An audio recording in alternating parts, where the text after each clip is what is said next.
So welcome to the International Dragon Thunder Summit 2023. And today I'm with Fiona Robertson, who is in France, of all places. So how did she end up there? Maybe she'll tell us. So Fiona, maybe you want to explain who you are first. I'm Fiona Robertson. That's it. I work with souls and I work with dragons, and I really consider myself as a dragon soul. And I just love the idea of this whole summit, so bringing out as much as we can about the dragons, because there's so much that we forget along the way as well. And I was brought to France, by the way. I was woken up with a voice probably in about 2000, and I'd just gone through a separation, and I just moved into another house and had my dog and my business that I was hanging on to for dear life. And I remember waking up one morning to this voice, and I don't know to this day if it was my soul or if it was a dragon, but it was a loud voice basically saying, do you want to still be doing this in 5 years' time? And my immediate response was no, considering that I was hanging on to dear life to this business that was who I was. It was my identity. And I turned around and kind of went, no. And then the voice came again. Do you want to still be doing this in 3 years' time? And I went, no, with conviction. Yeah. And then, do you still want to be doing this in 1 year's time? And I was like, no. So what's coming then if these are the questions? And then silence, like you're sitting up in bed at 5 o'clock in the morning and it's silence, and you're like, don't want to miss anything. Maybe something else is going to give me a clue of what's going on. Nothing.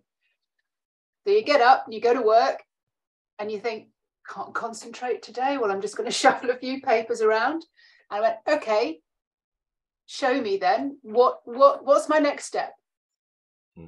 So I had a magazine in front of me. It was a women's magazine, and it could have been an Oprah magazine, I don't know. And I said, right, just going to let it fall open. And if there's a message, then you've got to give me a message. So it fell open, and on the right-hand side of the page was this big advert about life coaching. And I went, well, okay, is that what you want me to do? And I just kind of got this, well, I'll just play with it and just see. So I said, well, I'll only go if they've got this particular weekend free. And of course I rang and they did. And I was like, right, okay, that's what I'm going to be doing then. But I didn't really feel that. I mean, I'd already been doing Reiki, I'd already been doing healing. And I was just like, I knew that it was all like a stepping stone. Yeah. So I went and did it. And it took about a year to do this, course. And basically you found out so much about yourself. And yeah, we went and walked across fire. We did all sorts of stuff. And then by the end of that, I'd really worked out I didn't want to be living this life in Oxford in the UK anymore. And I was like, what's next then? Where am I going? And it just took me along, step by step. So I ended up buying a ticket. What do I always wanted to do? I'm always questioning. And I ended up taking a year's travel ticket with a rucksack. So wow. Get rid of all the makeup and the hairspray and the high heels and the suits and the jackets. And went traveling with just a rucksack. Like, if I can't carry it, I can't take it. And I ended up going around the world for a year, but insisting that I would follow my guidance, insisting that I would follow something, follow the flow, I think people call it now. Yeah. And I went around the world and I did my Reiki, and things just fell into place. And I did my masters and I met great people. I remember even before I met her, I was sitting on the steps of a youth hostel in Cape Town, having complete trust that everything was going to work out fine. Didn't lock my bag once, and everybody's like, oh, you got to lock your bag. Didn't lock my bag. Ringing this woman that somebody had given me the telephone number, who was a Reiki master up in Prince Albert, thinking, I can't get hold of her. Why can't I get hold of her? She's so difficult to get hold of. Like, if this is meant to be, well, maybe it's not meant to be then. And I just got, write it differently. So journal it out, write it differently. This woman is so easy to get hold of. That instant she rang me back. And I went, ooh, we're playing with something on a different level here. And then that's just the way I kind of carried on going. If I wanted to find out how to get down the west coast of Australia, I was like, What do I want? This is so easy to find it. Somebody else who's in a car, maybe there's another car, maybe we're in a bit of a convoy and it's fun. The next day I'd found a space in a car that we went down. When I hit home, when I came back to the UK, I was just like, I don't want to live like this anymore. And I'm frightened if I stay here, I'll end up doing the same things. Yeah. So then it was a caravan. It was with the guy that I'd met when I was traveling. Like, whoa, we'll just suck it and see. Where do we want to go? And I went, yeah, I have this image that I did when I did my life course training. Of there was a particular light, a particular kind of house. There was kids in the garden. There was dogs. There was chickens. I can see it. So we were guided through France, and my partner at the time's going, how do you know when you found it? How do you know when you? I said, I'll know. Ended up, after looking at about 30 houses when we found the area we wanted to live in this village, and I found the exact house that I'd seen in this vision of my perfect day. Anyway, we ended up buying the house and all the rest of it. And these are the kind of stories that I've written about in Practical Magic, about how you make things happen. And the more you make things happen, the more I realized that I could jump without a safety net. And later then I realized that I'd had this huge dragon eye looking into my world, saying nothing, but just looking and observing, waiting for me to be ready to come full in.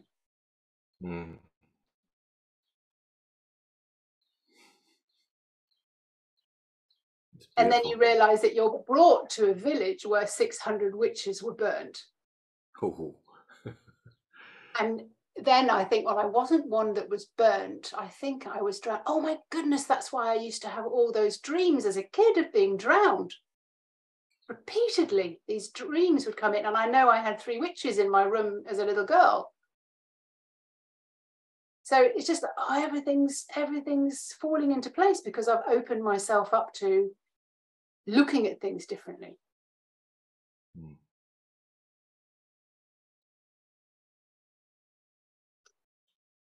Beautiful. The dragons are just amazing. So when did you first meet a dragon then? It's very difficult to pinpoint because they might have always been there. I do remember having this, it must have been in a meditation or a channeling or something that I was doing even before I knew I was channeling. Great big eye looking into my world. And I remember drawing it because I often sketch things when I've finished meditation or a journey or something like that. And then I forgot all about it. And then when we started on the journey of COVID, I was asking, well, now what? Because I can't run my detox retreats and I can't have clients come and stay with me. And I don't know how long this is going. What do you want from me? What am I doing? What do you want? And I heard this voice again that just went, write your book, write your book, write your book. And in the back of my mind, I'd had this book lingering, boiling away. And I thought I knew what it was about. So I flushed out all the chapters as I was shown, that story, then that story, then that story. And then a girlfriend of mine said, do you want to see if there's like a deeper issue to do with your book? I just feel because of who you are that there's a message in there. So we kind of went on some journeyed meditations, and I went down into this cave, and I met Serafina, and then I met another one, and then I met another one, and then I met another one. And their messages always are coming through to me about breaking the spell that you're under as a human and reclaiming your power so that you can create your own future. And they keep repeating to me so many messages, but the basic one, that Serafina, the first dragon that I met, the matriarch, she basically says, you don't know how powerful you are as a human. You have no idea how powerful you are. And I think everybody who's talking to dragons or bringing dragons in, we're beginning to understand that we're even just tickling the surface and just dabbling. And what we were saying before is just that you just open, you get an idea and you run with it. Mm-hmm. But you don't know where it's going. True. That's true. Huh? Yeah.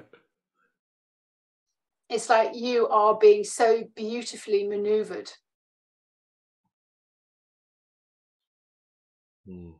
I remember I'm living in France and my boys are growing up and they're teenagers now, but I was driving along and every now and again, you know, like you have to kind of go, what is it that I'm doing? What do you want from me? What is it, you know, when things go quiet for a bit, what is it that you want? And I just got the words vision source. And I laughed out loud because that was the name of my company in Oxford. Oh, wow. I used to sell cameras and monitors and lenses and cables, and I used to put solutions together for people. But basically, the cameras used to go into places that humans couldn't go because they couldn't see. So nuclear power stations, extreme sports, factories, into tunnels, air conditioning, all sorts, you know, underwater, everything. And I went, vision source? And they went, yeah, it's the vision that Source has for you. That's the readings that we want you to. And I'm like, well, I don't do readings. And they said, well, it's not you that does them. You're just the voice for them. You're just the channel for them. And this is how I'm being led. And it's very difficult to explain to someone who isn't having the same sort of trust and experience with this, of how this is all working, how we are evolving. And, you know, the messages that they've given to me, I've made into this deck of cards that they asked me to make.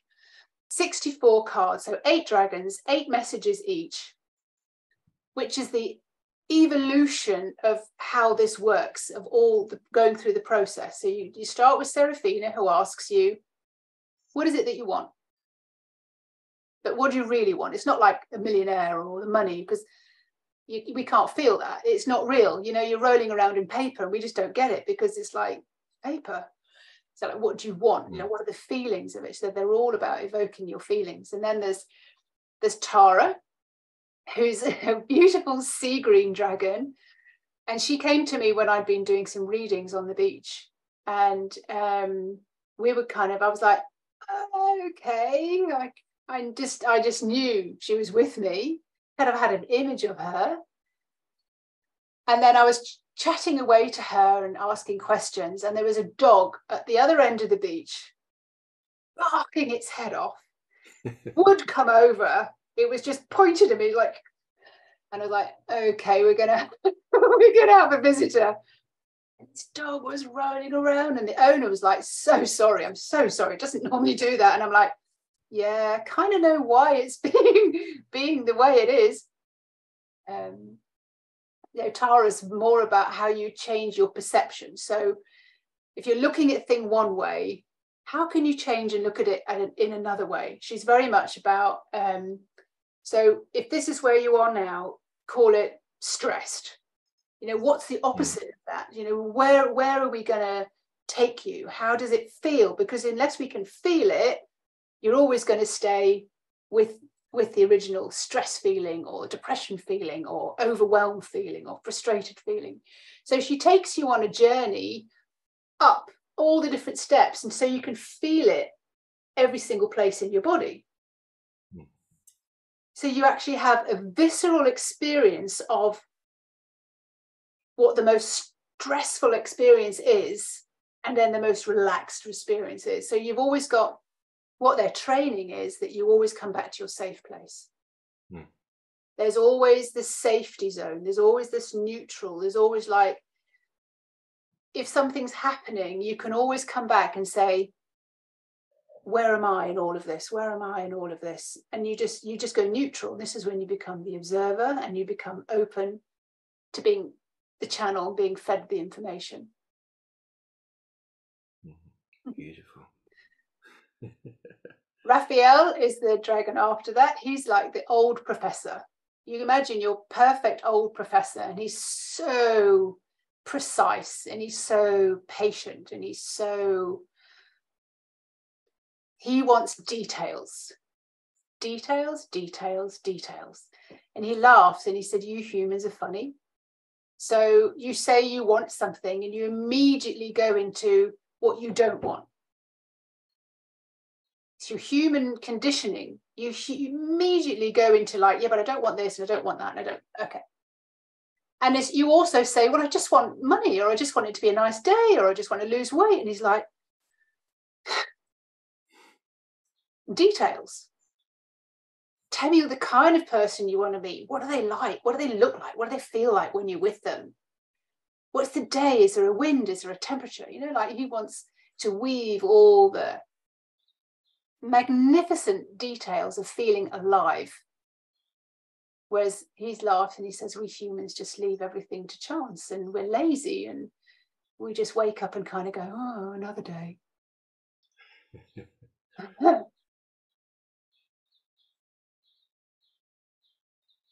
Luna Ray is probably the next one. She's the goddess of helping you feel. She says none of this is any good unless you can feel it.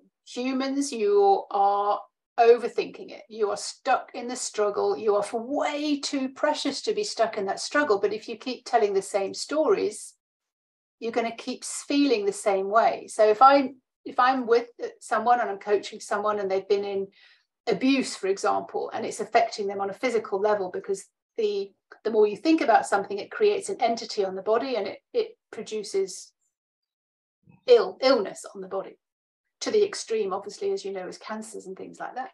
So if you keep telling the story and if you keep seeing the same thing, you keep creating it.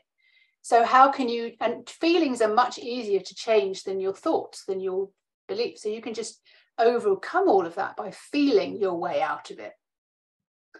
So the humans have a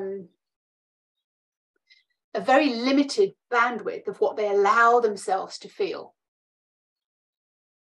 And so my question was, are humans just frightened to feel this? She said they're terrified of feeling. Terrified. Because you think with good feeling, or, you know, where there's joy, there's pain. Or if I feel that much love, I'm going to feel that much pain. So we limit the amount of love that we allow ourselves because we are limiting the amount of pain. We keep blocking out the pain because we don't want to feel the pain. But that means we're living in a very narrow bandwidth of what we accept as our feelings. And she said, when we feel into you, it's like 1/10% of what your full capacity is. If you could feel the pain and the anger and the joy and the bliss, and if it could all just, humans, she says, hold on to and identify with whatever story they've got going on, the poverty, the lack, the pain, the abuse, the whatever, the hurt, the shame, you know, we identify with it. Well, that's just who I am. What the dragons are asking us to do is to release all of that. And because I'm a detox queen, I've been detoxing for years, and I believe that's why the dragons are here as well, because everything was just blown open. When you release something that's really kind of profound, when you really get to the bottom of something, there are huge physical consequences. And Luna Ray is always laughing about those, because you humans don't want to talk about that either, but Fiona will, because she's used to talking about poo. But massive bowel movements, massive peeing, massive sweats, lots and lots of sleep needed, sometimes flu symptoms, because you're just so exhausted because you finally let it all go. Let it go of the story. And I'm saying to whoever's let go of something and they're looking for something different, they look 10 years younger.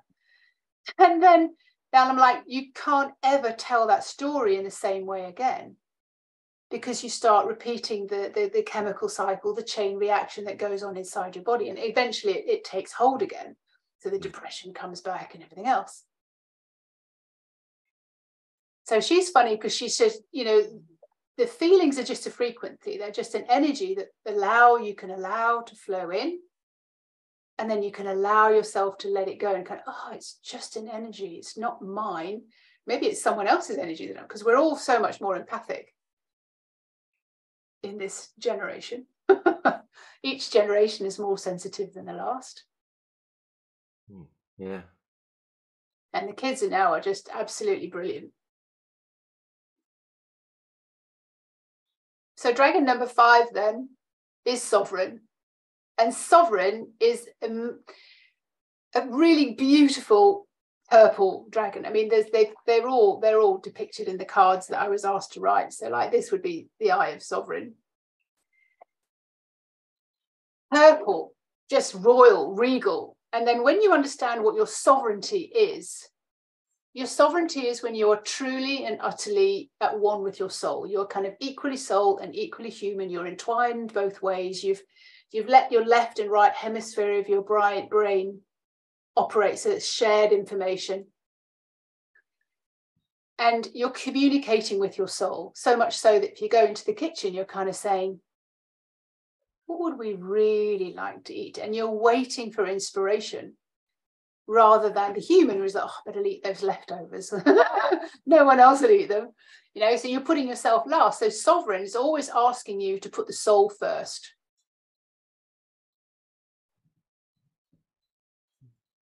And when you're in your sovereign state, because you're just taller. You just feel stronger, phenomenally strong on the inside. And nobody's criticism, judgment, or bad behavior can touch you. Because you're just like, you've got that self-worth, you know who you are, and you feel really strong on the inside.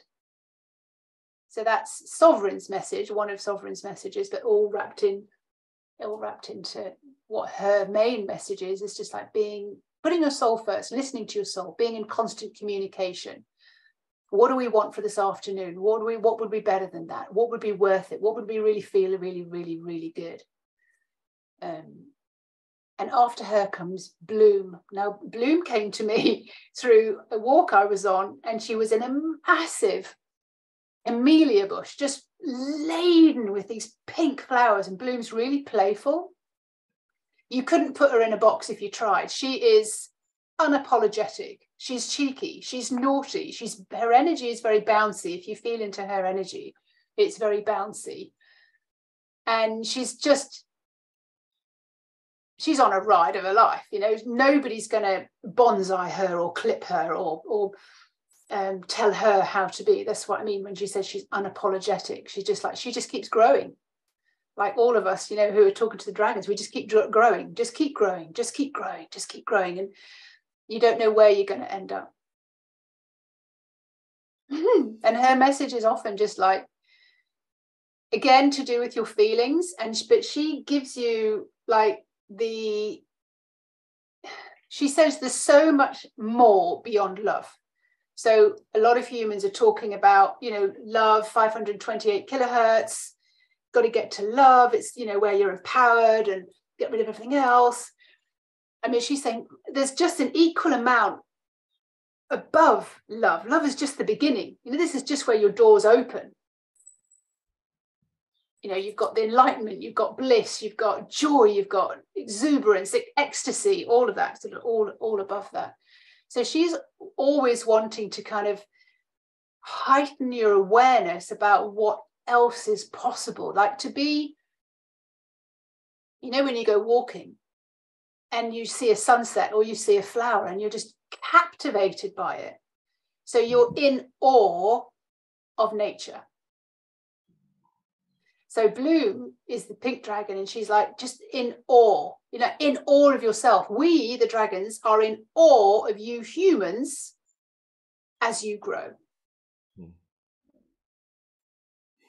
But there's a feeling that goes with that. So we can say the word, but we don't take it from here into here. Just like to feel how in awe you are. If you go on a walk or you go somewhere beautiful and you can't stop taking pictures because you love it so much, because you want to capture it somehow and you want to hold it, or you walk into a house and you go, I love this house, I love it, I love it, I love it, I love it. So there's a different kind of vibrancy and experience, and that's Bloom. And whenever I show the cards to anyone, they're saying, oh, I love Bloom. I'm like, yeah. She's so playful. She sounds gorgeous. Yeah, she really is. She's very girly and she's very playful and she's very cheeky. The two dragons after that, Ceremony is a rainbow dragon. Ceremony is showing you how far you've come.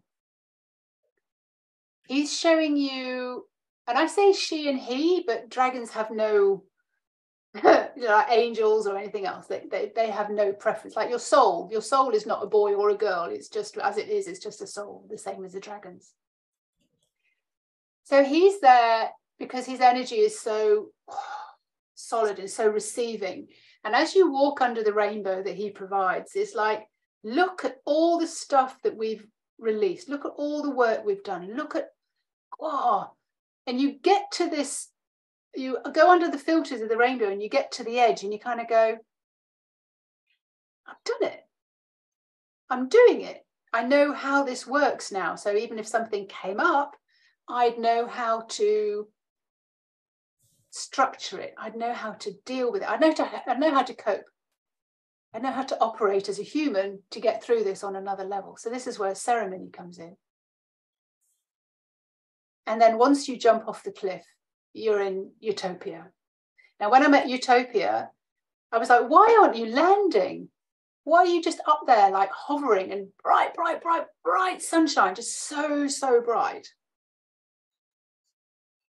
And she was saying, well, I represent that you never land on the earth ever again in the same way. So I never land. So when you've come under the rainbow and you fly off the edge of the cliff, nothing's the same. So you don't look at the ground the same. You don't look at the people the same. You come at it from a completely different perspective. And it's like you're on the world, but you're not of the world. And the dragons laugh and they say, you humans are so amazing. You know, people in the past, they would go up into the mountains to get used to all this high frequency work. They'd disappear and they'd just, you know, live in nature and you know, not be in amongst other people. You're raising kids, you're running a business, you're doing the shopping, you're driving your car, you're washing the dishes, and you're raising yourself through all these different frequencies. There is so much respect.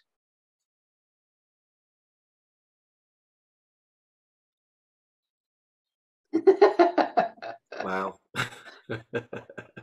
It's a journey. It's the journey of the soul. And the dragons are there. In my thunder of dragons, my team of dragons, my collective are there to help you navigate through the human stuff so that you can operate in a completely different way and look at things differently. Because if you get stuck in the mud, you're not going anywhere and you're no good to anyone. So true. Can you show us some of the cards? Some of those pictures were beautiful. Show us okay. Tempt us. Okay. Yeah. So I told you just before we went on to record about how I found. So these cards came through in a series of interviews that I had with Seraphina, the golden dragon. And then slowly after that, the other dragons started popping up and saying, I want to be part of this. I want to be part of this. And anyway, it ended at 8 dragons.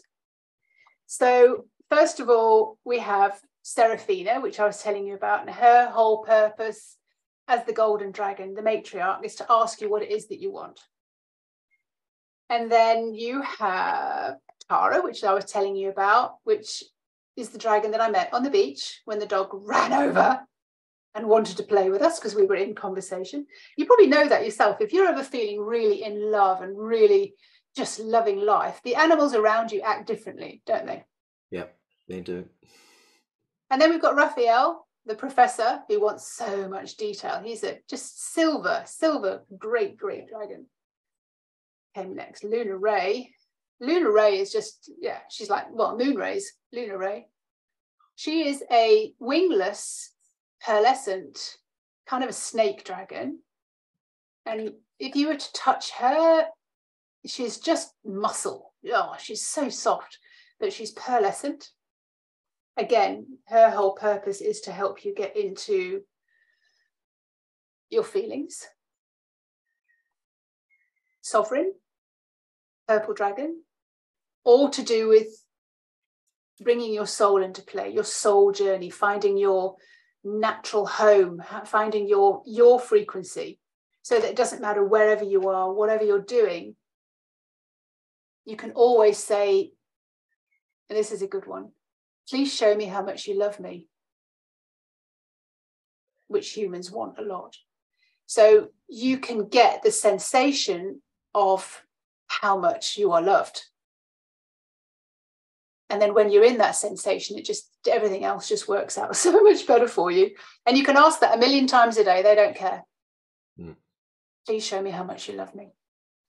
Bloom is the pink playful dragon who came to me in this great big untamed unapologetic camellia bush, and she's there to help you understand just how playful you could be. Life should be more full of joy. Ceremony, the rainbow dragon, and then Utopia, just pure sunshine, when you never see things the same way again.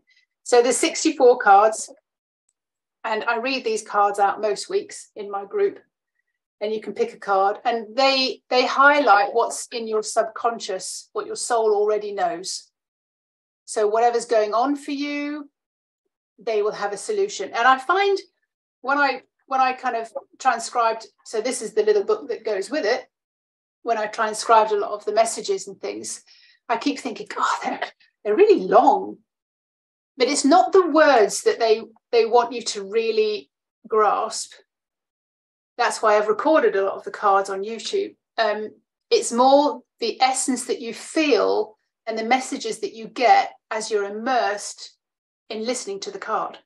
So they're in a different category. They're not tarot cards. They're not necessarily oracle cards, but they're really a personal journey to see what's going on for you and allow the dragons to come in at that particular time and ignite something different, to help open you up, to help activate you, to help you see things from a different perspective. So they don't say do a set of 4 cards. They just say try and just pick one card. But even if I read 4 cards on a Monday, there's usually a theme.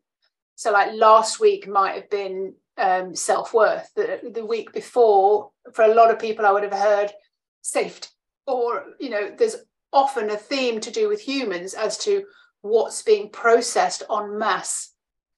But yeah, you can use these cards to sort of get answers for yourself and just find out what the next step is. And along with that, there are exercises. So I've got a course in practical magic, which goes along with the book, which basically gives you exercises, how to spring clean, how to move energy out, how to transmute the energy, like when Luna Ray was saying about even good and bad energy, it's all the same. It's just energy. So there's exercises all the way along in a course in practical magic. At the moment in the Dragon Portal, that's what I have a little group going on.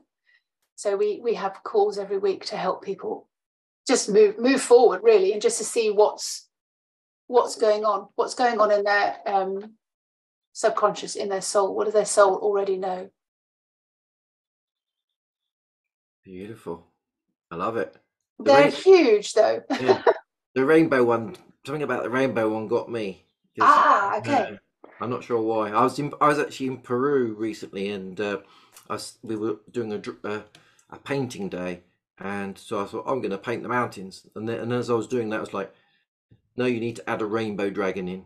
So I painted a rainbow dragon. So yeah, I'm going to have to get your cards and read the little book and find out all about the rainbow dragon. Yeah, I definitely. He's really there to show you how far you've come. It's a celebration. Yeah, and I don't think they say humans don't celebrate enough about, especially when we've been doing this kind of work. We just keep plodding on, and things keep changing, and you get a new idea for something, and you think, oh, I could do that then. Yeah, it's true. It's true. We don't stop and celebrate enough. Yeah, I definitely don't. Yeah. And it's funny, isn't it, when you think you're on a spiritual path and yet you don't take time. I remember once I was doing coaching and everything just dried up. Just, no calls, no, just like, that's weird.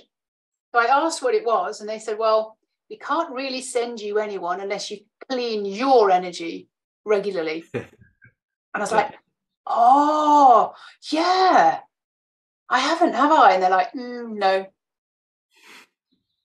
I'm like, okay. Because I wasn't belittling it, but I thought I was stronger than that. I just didn't think it was, because it's invisible, you don't think it affects you. But it's like, great, because what I find is the dragons are so forthright. They're so straight. Yeah, so interesting, isn't it? How where the cards will activate certain people. Some people might go, oh, Bloom really speaks to me, or no, this week I want to choose this one, and you just say about the rainbow one.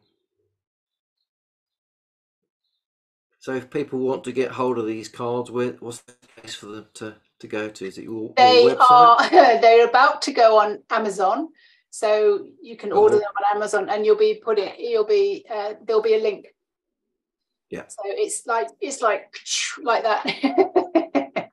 So these are my prototype ones, and they are on Amazon. So they will be on Amazon. And I've also got a booklet there called On the Breath of a Dragon, which are the first transcripts of an interview with Serafina. And beautiful. More interviews will be coming transcribed for all of the dragons. So there's quite a lot about how they came through and the questions we asked. Yeah. Sure. Of course, they're on Amazon. They'll be available worldwide as well. So yeah, exactly. At the moment, everything's in English, but I mean, I'm sure it'll be translated at some point, because the dragons are guiding me, even to do with choosing or finding the artist. So for many, many weeks, as I was getting closer and closer to the end of getting them finished, putting what's that dragon, I needed someone to depict what I saw, and that's kind of difficult, because I can do art, but it wasn't what I wanted. And I was saying, well, where's the artist? And I thought, okay, well, I'll do one of the exercises that I know. I'll feel into the energy of that artist. I'll feel into the energy of that artist. And I'll see, does it feel right? Because I do readings, I can feel into people's energy, and I can feel whether it's a yes or a no or a maybe. So I put this artist that I'd seen, brilliant artist, very expensive. And I was like, is it this artist? They were like, no. Okay, is it this artist? And I call that energy. Is it that artist? No. Okay, no. Is it that artist? No. I'm like, I don't know anyone. I haven't seen anyone else. Please show me. You know how. Please show me where to go, how to do this. Because, we want to have an artist who can do, because you want just the eye. You just want the eye. You don't want a whole dragon. You just want the eye, because it's the eye that makes the connection.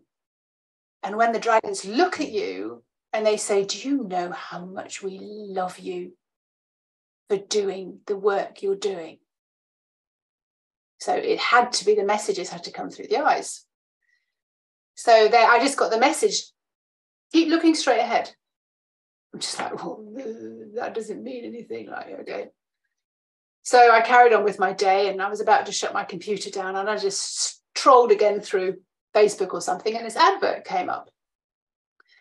And I thought, he's an artist, but he's not that kind of artist. He does couples and kids and dogs. But I had said I wanted somebody young, and I wanted somebody, that I could grow with. And then maybe he could use his kind of art to sort of make the whole dragon, and then, depict different scenes. Yeah. So I said, is this the person? I got a yes. And I was like, okay, well, he's French, so I'm going to have to, every single conversation, I have to translate it. And anyway, so I contacted him, and he said, yeah, sure. Do you want me to do a prototype and show you, see if you're happy with it? And then, so the dragons found the artist that they wanted to depict them. Beautiful. And I'm almost not allowed to go and do things in the standard way anymore. The Dragon Way. Yeah, the Dragon Way. And that was a phrase that came out maybe a couple of weeks ago now, about this whole it's the dragon way. It's like, it's our way or no way. Well, they know best, don't they? At the end of the day. They know what's needed for humanity to progress and to grow. And they've been saying to me for about a year now, it's like zero tolerance. And I'm like, what are you referring to? Zero tolerance. And they were kind of, it's zero tolerance to go back into victim. It's zero tolerance to go back into self-doubt. But, you know, as humans, we do. Also because we feel it from other people, or we're triggered or something like that. So zero tolerance to go back into all those human ways. And you and I were both saying before that the dragons come through and say, that's such a human way to look at things. And it's true.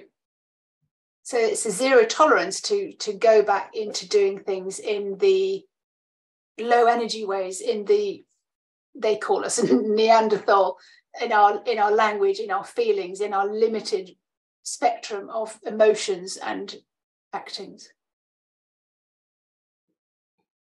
But I'm loving the fact that this is a potential home for the dragons, as in a dragon family.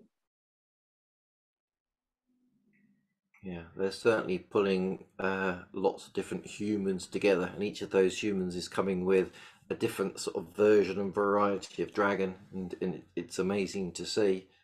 And everyone's got this beautiful story that's very special just to them, and each person's coming in with a different type of set of dragons. Yeah, and different qualities and different gifts.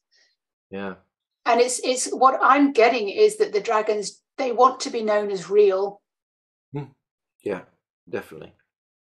And the more people that talk about them in so many different ways, but with the same, I think the underlying is the same, that they're so benevolent and they're so loving and they so want the best for humanity. And, you know, any of the books that we've read as we went on our spiritual journey about, you know, this is going to be the time of great change. And that's why we're here. So we have to suck it up. We do. Yeah, made all my hairs stand up. You're saying that. Means you're speaking a full truth.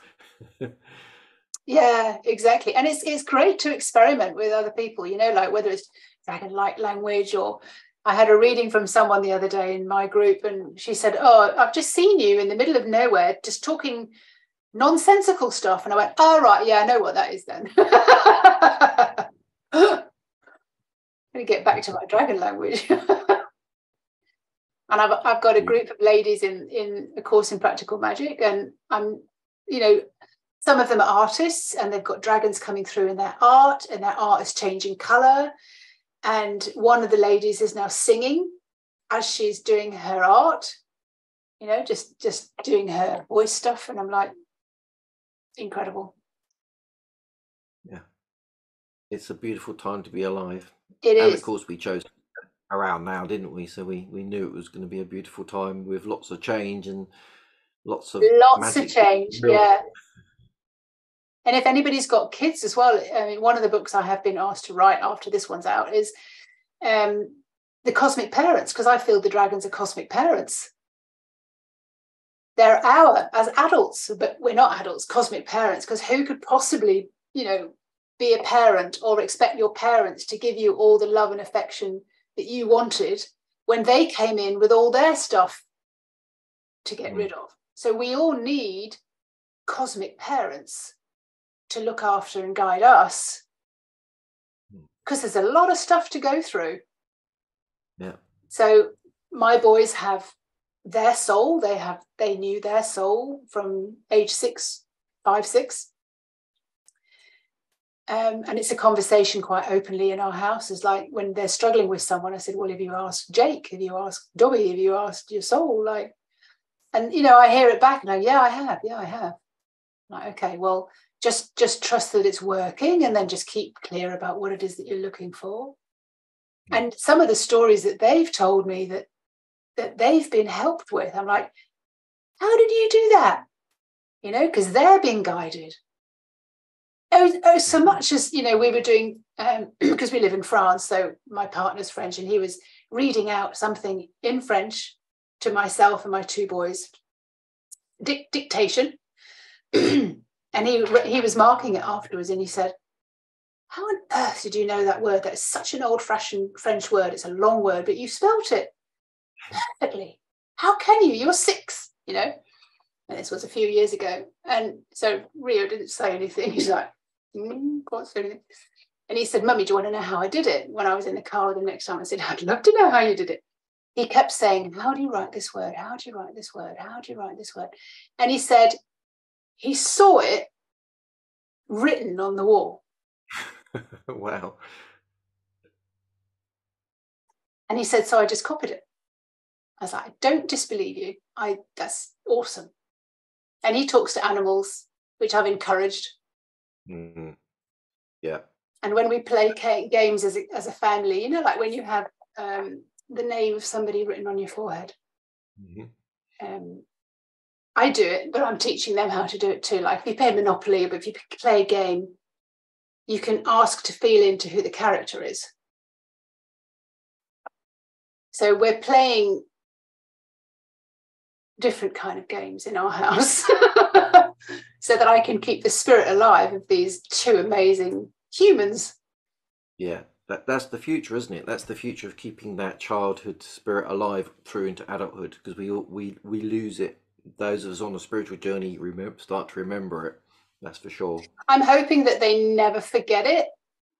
I know that my children's children, mm-hmm. they physically look very different, because I've been given a glimpse. They physically look very different to how we look, because they basically don't carry around the baggage of all the hurts and all the emotions and all the grief and all the that we're in the process of jettisoning off.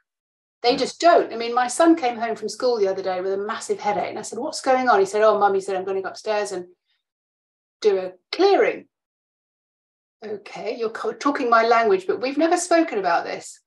I said, so what exactly do you do? And he goes, well, I just sit there and think about the thoughts and kind of like, don't need that thought anymore, get rid of that. Don't need any more of that, get rid of that. Don't need to hold on to that, get rid of that. And I'm like, whoa, really? That's amazing. I said, and then what do you do? And he goes, well, I just decide what I do want to feel. And I put that in. I'm like, that's awesome. You know, and he didn't get it from me, even though, you know, I am the little witch in the house, but they know this stuff. Mm. My job to hopefully keep it open. So one of the books I have to write is about how you play the games that keeps the soul alive. Mm. And that came from the dragons, that they definitely want that, because the next generations need to be progressing in a big way. Yeah, definitely. I mean, you must see lots of people as well, you know, the amount of stuff that we have to get rid of. Yeah, there's a lot. Yeah. We're working our way through it. We're winning. That's the important thing. That's we have to keep remembering how, like we say, how far have we come, and celebrate that and say, yeah, we're doing well. Yeah. We really are. And it's interesting, isn't it? If you look back and you think, oh, where did I come from? What was I feeling? How was I reacting? And then when you look back, you go, oh, I just don't feel that anymore. I don't have that in my energy anymore. It's gone. Yeah. So that's the purpose. And anything, you know, anything. I mean, they talk about law of attraction and, you know, parking places or something like that, which of course most of us like to play with. So I decide, how else can I play with this? So threading a needle, I couldn't see the end of the needle, couldn't see the thread going through, even with my glasses. I'm like, this is not working. You can see this. Please thread this for me. Please do it for me. Every single time for the last 10 years, I've been doing this, and it works. So there's a game for everybody to try that. If you can't thread a needle, it's just like, do you know what? I can't see this, but you can. So guide my hands and let it be threaded. And when you realize you can do little things like that, it's like, yeah. Yeah, that's it, isn't it? Little things, and then you start to realize you can do bigger and bigger things and play with it. I always get that magic is real. It's true. Yeah, Yeah, literally, yeah, and yeah. then you parking space and all the other things. I use my dragons to assist me with whenever I travel. I imagine the three of them, one in front, one above, and one behind, and they just clear things out of the way. And the I number of love times, that you do that. Yeah, yeah, I do that I too. see accidents, and I'm like, oh look, nice and Yeah, smooth. Yeah, I do that. When I'm in an aeroplane, I ask a dragon to come along and be guard. And if my boys are, because they're the age in France, they ride a little scooter, yeah, and it gets me very nervous sometimes. I'm just like, okay, I'm setting a dragon, and it's going to be, just tell me when you get there. and they're always fine, but I just, this peace of mind that they're in this bubble, and the dragon is with them. yeah, yeah. They're definitely there. I mean, there's so many stories I But hear. they do need to be asked. Oh yeah, yeah, exactly. You need to be, and people are afraid that they're asking too much. You can't ask too much of the dragons. There's unconditional love. It's like your dog. Your dog will play ball with you forever until it Yeah, falls exactly. over. The Exactly. dragons will answer and help forever. They really will. Hence what I'm hearing again there is like, please show me how much you love me. You Mm, can ask that. They've just said you can ask that a million times. We just don't mind. We never get bored. We never get bored of you asking that. yeah, I think that's just amazing. And that's the kind of, the love that humans need. yeah. Galactic parents. I'm going to take that one. Cosmic parents, I should say. Yeah, Yeah. Yeah, exactly. they're there for us forever. Yeah, as our human parents are. Yes. Mm. Yeah. And then you go back and be a dragon yourself. You mentioned about being a dragon rider. Do you feel that you have been a dragon rider? Uh, when the dragon rider bit came out, and I sort of asked them what is a dragon rider, and they say they use the word rider just to literally say that there's that connection with us. So Communicating. you may not physically sit on a dragon and ride it. Yeah. However, I do. When I go on my shamanic journeys, I'll just say, I just fancy I spin around and we go into the lower realms and we go flying off and upside down and loop the loop. It's amazing. I love it. And yeah. And then they're like, well, you can just fly yourself, and they let me go. And I'm like, Yeah. ah. And then you fly Yeah. yourself. And you're like, wow, I'm flying. They're like, of course you can. Of Yeah. course you can. You know, don't Yeah. limit yourself with that human. Yeah, when you realize that you can do those kind of things, and of course there's not very many places where we get to talk about those kind of things, about the magic that you did, like if I say I want to go and visit my dad, and my dad lives in South Africa, this was years ago, I saw myself going and flying on the continent and all the rest. I saw myself flying. When you're little, you have these ideas that you can fly. Yeah. And I remember sitting outside with him, and he'd just received bad news in a letter. Mm-hmm. And it didn't go any further than that. So I came back, but I contacted him the next day. And he just got, bad health scare and all the rest of it. And I said, I saw you in a dream. I thought that was the best way I could possibly approach the subject. Yeah. And there is so much. And I think, that's why I wrote and journaled about some of the things that I magically created for the book Practical Magic, because if I hadn't, it's just like, oh, I would have forgotten about that. Yeah. And you're right about you can't ask too much. When I created this house, I asked for my partner and I were moving in together. He's got 2 boys, I've got 2 boys. So the number of bedrooms, how the kitchen was laid out, flat garden. He wanted a dead end street. He wanted a big garage for his mechanics.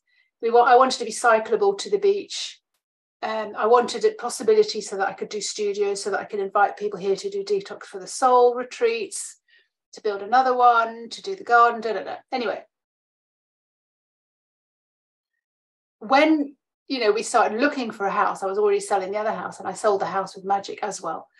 But when we found the house and we came, we went, oh, and we wanted a separate quarter just for us. So like an adult, no kids zone. Their own bathroom, my office in the bedroom, and our own toilet and everything, because they've got all upstairs. That's the boy zone. Bermuda Triangle. When you find it and you kind of go, we got the dead end street, we got the big garage, we got the kitchen laid out, we got a flat garden, we got cyclable to the beach, we got a separate zone for us, we got the availability for building a studio, and all the things. You kind of go, I thought I was being greedy. I thought I was asking for too much. Yeah. And this is where Raphael comes in, and he says about the details. Yeah. Yeah, we don't do that. Like you say, we're lazy. We just say, I want a lovely house. Yeah. I want to move to this town. Oh, okay. That doesn't help me much, does it? Yeah. Yeah, and they want. Always get that. They're always interested in what we want, and they want to help if they can. Yeah, they do. And you know, for me, for a while, I was like, why would something so amazing want to help humans? And they're like, have you any idea how proud we are and like how much in love we are with you? And we're here because we know it's tough, and the kind of stuff that you're doing is different, and you're going to be looked at differently, and you know, all this witch wound and all the rest of it sort of comes up from the previous lives. So we're here to support you through all of that. Yeah. Keep asking, keep communicating. I had a funny story the other week. We were going to, I mean, my French is okay, but it's not okay in a big group. Anyway, we were going to some friend's house, and it was going to be a French afternoon because they don't speak any English. I'm like, okay, fine. And I was like, oh, sometimes I don't really want to go. You know, it's like, it's hot. By the end of the day, my head's like, oh. I went, I know what I need. I need a French dragon. Oh. I've never asked for that before. I need a French dragon. So that, okay, well, I need a French dragon. Don't need to know your name, but I just need to be able to be listened to, not talked over, articulate, be able to pronounce things correctly, have decent conversation, have a nice afternoon, pleasant, you know, be a part of conversations and everything else. So the day went, and it was easy. And on the way home, I said to my partner, you must be really proud of me. And he goes, I am. He said, you spoke French all afternoon. He said, you zoned off from time to time, but that's okay. I said, do you want to know what I did? And he went, don't know. Do I want to know what you did? I said, well, I called in a French dragon. And he went, oh, okay.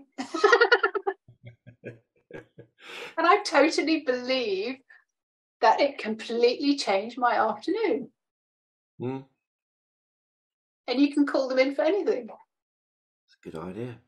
I know, isn't it a good idea? And the thing is, unless people say what they're using and what they're doing, how do you know that that's even possible? Yeah. I'm going to try that one. Yeah, do. If I do my accounts, I'll call in one that's good at maths. I needed to call in a lawyer for the IP, intellectual property, for the dragons, for like their names and all the rest of it. And I was like, no, this has come up for a reason. So how do I talk to a lawyer about dragons? How do I do that? And I was speaking to a girlfriend of mine. She was in Australia, and I said, you know, I'm looking for an IP lawyer. She goes, oh, I know someone who does that. I said, right, okay. Let's just see if we have a call. Do you want me to be on the call as well? And I said, yeah, you can introduce me. And I said, then I'm good to go. So we talked about it, and I was kind of like, anyway, got these cards and this book that I'm producing, and it's about dragons. And so I went through the whole, you know, introduction of the dragons and everything. And at the end of the call, he said to me, you want to know how many dragons I've got in the next room? And he was a huge fan of Dungeons and Dragons, and he really great storyteller, and he was just into the dragons. And I was like, what's the chances of finding the lawyer who can do that for you, who was really into the dragons? And I've spoken to him since, and he's great. You know, he kind of really understands that making the invisible visible. Yeah. What's the chances? So you ask. They had it planned out for you. Yeah. It's only me that doesn't believe it sometimes. Yeah, sometimes you have to pinch yourself. Does magic really work? Or it does. Yeah, there is magic in this world. You get to know how to live with it and how to make it work for you. Yeah. And the dragons are they just keep getting more astonishing for me, and what they feed back to me is just like, wow.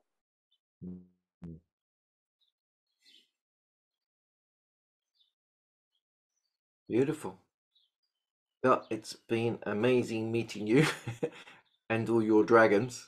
Thank And you. I'm sure everyone else feels the same. And I'm sure there'll be a lot of people clamoring to get hold of your cards and to come on your courses.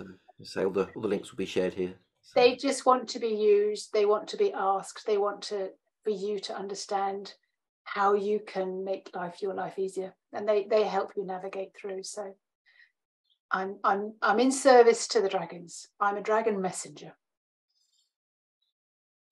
Beautiful. And thank you for listening to your calling. I'm sure other people are getting called and not making such strides to go ahead and do things. So thank you for listening to your calling Thank to do you. the Dragon Summit. I received that. Thank yeah, you. do. Yeah, because I know you said before, it's like, huh? Okay. Yeah. I'm still like, what am I doing? But it's working. And the dragons are here all the time. Beautiful. Thank you. Thank you.